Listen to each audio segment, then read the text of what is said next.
ভেনেজুয়েলার পর এবার গ্রিনল্যান্ডের দিকে দৃষ্টি স্থির করেছেন মার্কিন প্রেসিডেন্ট ডোনাল্ড ট্রাম্প। বরফে ঘেরা ছোট দ্বীপটির নিয়ন্ত্রণ নিতে উঠে পড়ে লেগেছেন তিনি। স্থানীয় সময় রোববার এয়ারফোর্স ওয়ানে সাংবাদিকদের সঙ্গে কথা বলার সময় ট্রাম্প জানান, যে কোনো মূল্যে গ্রিনল্যান্ডের মালিকানা নেবে যুক্তরাষ্ট্র। ওয়াশিংটন যদি দ্বীপটির নিয়ন্ত্রণ না নেয় তবে বেইজিং ও মস্কো এর মালিকানা নিতে চাইবে বলেও এ সময় দাবি করেন ট্রাম্প। বলেন, হোয়াইট হাউস ওই দুই দেশকে প্রতিবেশী রাষ্ট্র হিসেবে দেখতে চায় না। এদিকে নিজেদের উদ্দেশ্য বাস্তবায়ন করতে অন্য দেশকে অজুহাত হিসেবে ব্যবহার না করতে যুক্তরাষ্ট্রের প্রতি আহ্বান জানিয়েছে চীন। ট্রাম্পের মন্তব্যের জবাবে চীনের পররাষ্ট্রমন্ত্রী মাও নিং বলেন, আর্কটিক অঞ্চলে চীনের কার্যকলাপের লক্ষ্য হল এই অঞ্চলের শান্তি, স্থিতিশীলতা এবং টেকসই উন্নয়নকে উৎসাহিত করা। অঞ্চলটিতে আইনসম্মত কার্যকলাপ পরিচালনার জন্য সকল জাতির অধিকার এবং স্বাধীনতাকে সম্মান করার আহ্বান জানান তিনি।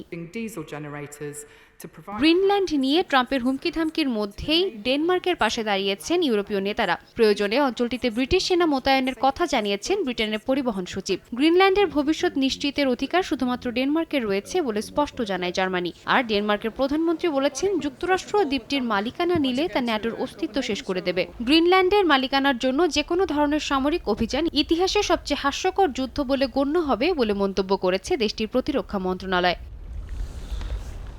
সাদিয়া তাসনিম, সময় সংবাদ।